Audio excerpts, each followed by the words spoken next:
প্রায় ১৫ বছর আগে সুন্দরবনে কাঠ সংগ্রহ করতে গিয়ে বাঘের আক্রমণের শিকার হন বরগুনার পাথরঘাটার মুহাম্মদ আবুল কালাম। সেই যাত্রায় প্রাণে বেঁচে ফেরেন তিনি। সেদিনের পর থেকেই কালামকে এলাকাবাসী নাম দিয়েছেন বাঘা কালাম। তবে বাঘের মুখ থেকে প্রাণে বেঁচে ফিরলেও শরীরে বিভিন্ন জায়গায় রয়ে গেছে ক্ষতচিহ্ন। দুই হাতের মধ্যে বাম হাতটি যেন তার থেকেও নেই। এক প্রকার অচল হয়ে বর্তমানে মানবেতর জীবন যাপন করছেন বাঘা কালাম। কালাম ভাইয়ের তো দুইটা সন্তান, তাদের খোঁজ খবর নেয় না, তারা কোথায় আছে তাও জানা যায় না।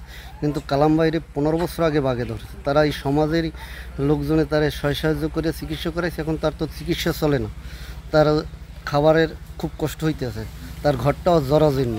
বছর পর বাঘে ধরছে। বাঘে ধরার পর নিজে আমি মানুষের বাড়ি কাজবাজ করি, তারপর ওই স্বামী লইয়া খাই। কিন্তু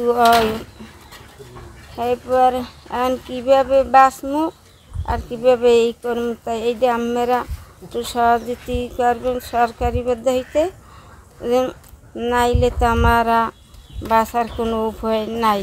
কালাম নামে একটা লোক আছে আমার ওয়ার্ডে, ৩ নম্বর ওয়ার্ডে। সে ১৫ বছর আগে সুন্দরবনে কাঠ আনতে দিয়ে বাঘের আক্রান্ত হয়েছে।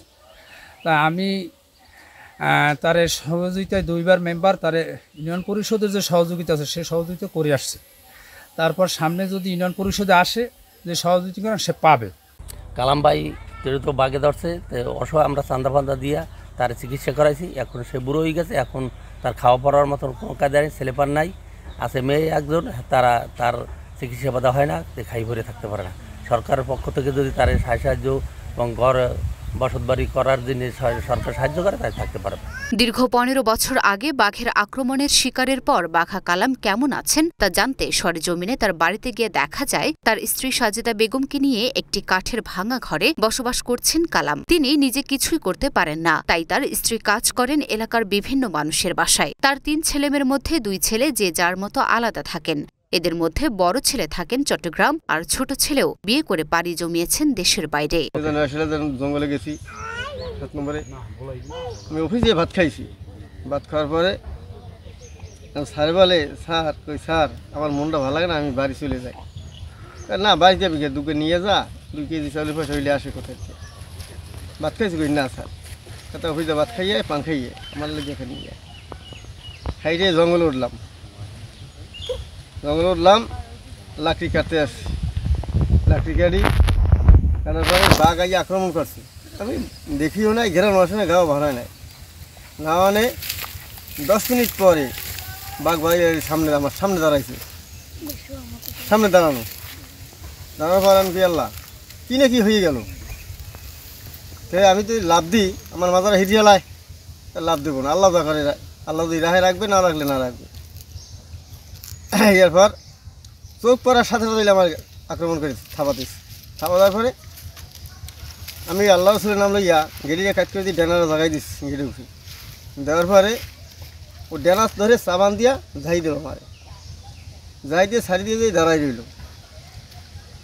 রইল পর আমি আস্তে আস্তে বেলাট নামতে কেরাম তৈরি করলাম।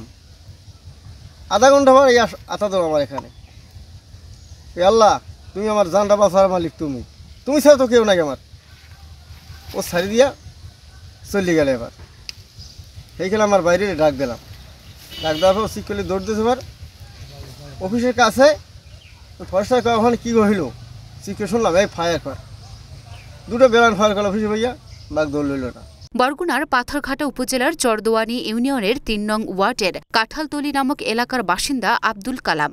একসময় তিনি বন বিভাগের অনুমতি নিয়ে সুন্দরবনে প্রবেশ করে শুকনো কাঠ সংগ্রহ করতেন। কাঠ বিক্রির টাকায় স্ত্রী ও 3 ছেলে মেয়ে নিয়ে সুখেই ছিলেন কালাম। তবে তার জীবনের কালো অধ্যায়ের শুরু হয় 2009 সালে। নিয়মিত বনে কাঠ সংগ্রহ করতে গিয়ে বাঘের আক্রমণের শিকার হন তিনি। ভাগ্যের জোরে বেঁচে ফিরলেও টাকার অভাবে সঠিক চিকিৎসা করাতে না পেরে অচল হয়ে যায় তার বাম হাত। এরপর থেকে শুরু হয় কালামের জীবনযুদ্ধ।